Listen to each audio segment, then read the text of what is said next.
Les Dominicains au Rwanda. Méditation du mercredi de Cendre. Ton Père qui voit dans le secret te le rendra. Chers frères et sœurs, loué soit Jésus à jamais. En ce mercredi des Cendres, nous commençons nos 40 jours de carême, 40 jours de préparation à Pâques. Pourquoi ces 40 jours de préparation? Symboliquement, c'est un temps suffisant qui nous est donné afin que nous puissions retourner à nos racines, c'est-à-dire notre vraie vie avec Dieu et avec notre prochain.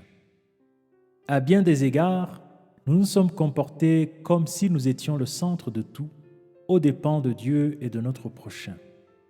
C'est le bon moment pour retourner à Dieu et assainir nos relations avec les gens autour de nous.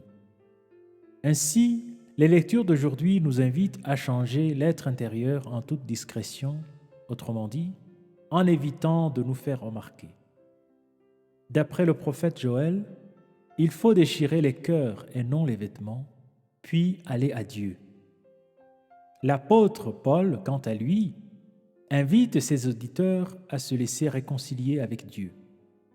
Dans l'Évangile, l'invitation à ce changement intérieur est beaucoup plus détaillée.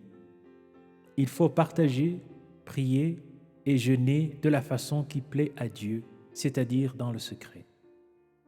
Partager dans le secret, ce n'est pas seulement donner une aide matérielle aux nécessiteux en toute discrétion, c'est aussi et surtout soigner notre relation avec les nécessiteux qui, comme nous, ont besoin de plus de dignité dans la façon dont ils sont accueillis, écoutés, etc.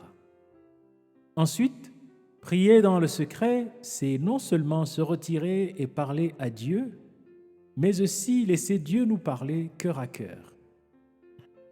Enfin, jeûner en secret, c'est non seulement se priver de certains plaisirs, mais aussi poser des actes concrets qui diminuent notre égocentrisme.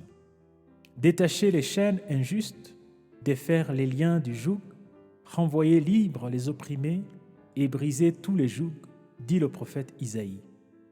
Comme Jésus le souligne, Dieu est le seul qui puisse voir ces gestes secrets et les récompenser. Frères et sœurs, ces 3 gestes ou 3 P recommandés par Jésus se tiennent et vont ensemble. Partage, prière, pénitence constitueront le trépied sur lequel reposera notre carême 2021. Veillons à ne pas enlever ou casser un pied.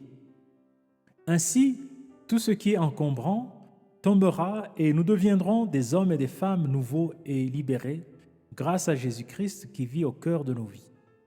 Car c'est à lui qu'appartiennent le règne, la puissance et la gloire pour les siècles des siècles. Amen. Bonne montée vers Pâques avec Jésus.